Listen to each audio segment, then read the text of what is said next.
So, incredible respect for these two guys. This is what makes boxing big. An unhealthy obsession which sometimes hinders the sport, preventing the big names from taking risks, instead looking for the easy options. Champion of the world, right is right on this night. An obsession which, back in the day, never seemed to matter. You see, from Willie Pep to Muhammad Ali to Sugar Ray Leonard, most great fighters have shown the ultimate test of heart and character in boxing by returning from a loss. You know, we can regain everything practically by the world title that we lost with one fight. And, you know, this is a great piece of business for us. Now, at the halfway point of 2018, these characteristics will play a huge part in which of the great fights we will see through the rest of the year. It means that there are some fighters out there who aren't afraid to take the chances, who will roll the dice. However, a breath of fresh air swept through the heavyweight division last week when one of the biggest potential fights of the year was agreed with only 48 hours of negotiation.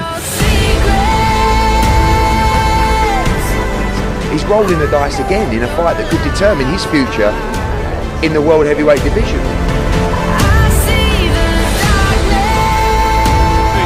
All you fighters who are scared to take challenges, Dillian Whyte 2 years ago took a challenge against Andy Joshua, came out second best, but he put something in it, and because he put something in it, he's created opportunity. You guys got to create opportunity.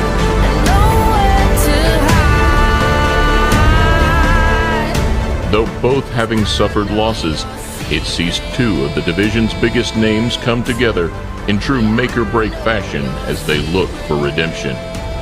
The makings of a classic. Two dangerous fighters, guaranteed to lay everything on the line. Dillian Whyte versus Joseph Parker.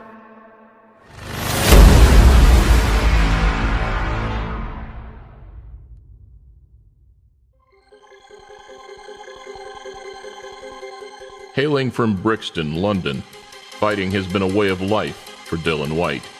A controversial background, featuring a range of different fighting disciplines, he found combat sports to be his calling in life. A European-level kickboxer with a single MMA bout, Whyte turned to professional boxing in 2011. Here comes Dillian, the body snatcher.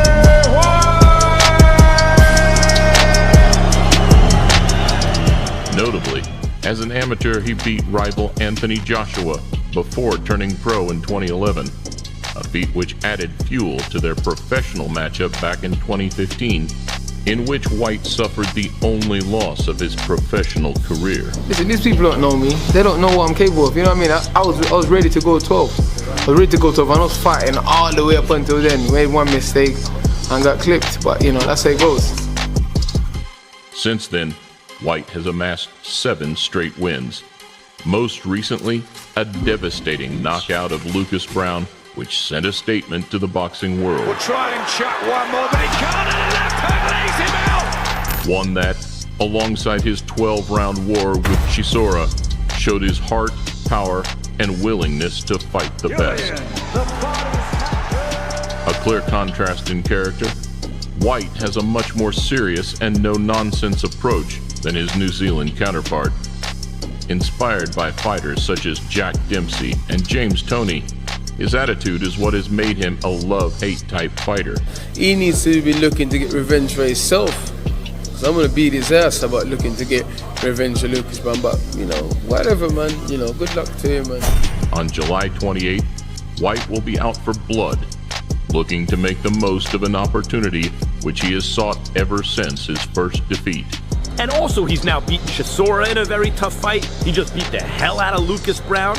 Then the question is also, do you see improvement? Absolutely yes. His conditioning looks better. He mixes it up to the head and body as well as any heavyweight. He concentrates on the body more than just about any heavyweight, except for Joseph Parker. The heavyweight division's a fantastic place right now, and Dillian Whyte's a player. I think Dillian's going to bring the trash talk. And Joseph is a very intelligent, witty guy when he's prodded. So if Dillian comes at Joseph, expect some fire back. Now you find out how good you really are. And Joseph Parker is a historian.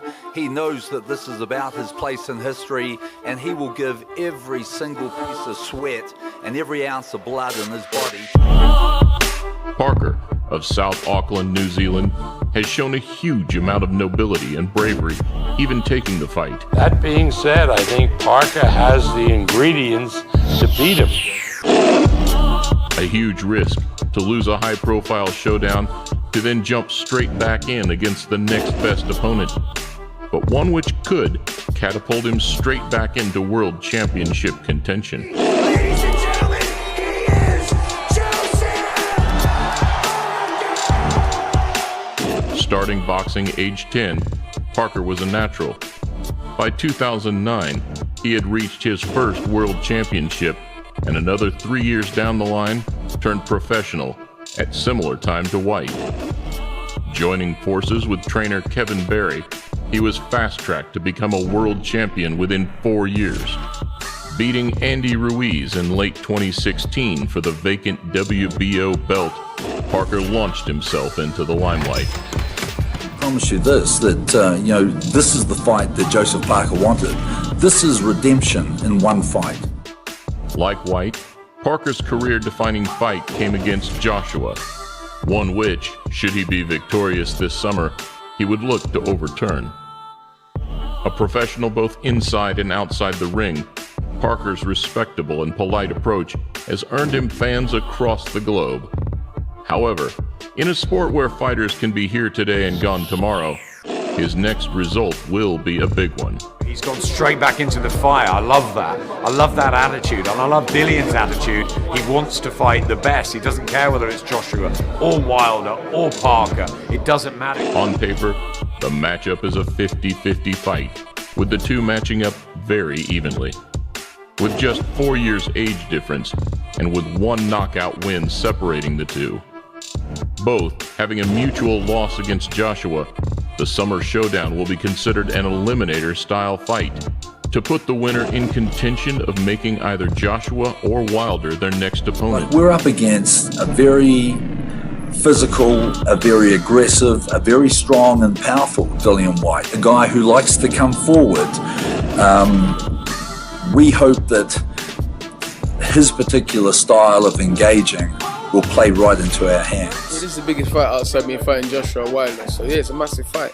You know, I'm at the stage where I'm just fighting to build and to grow, man. That's it, you know. The real title will come. You think the fight ends in a knockout? I believe it will end in a knockout.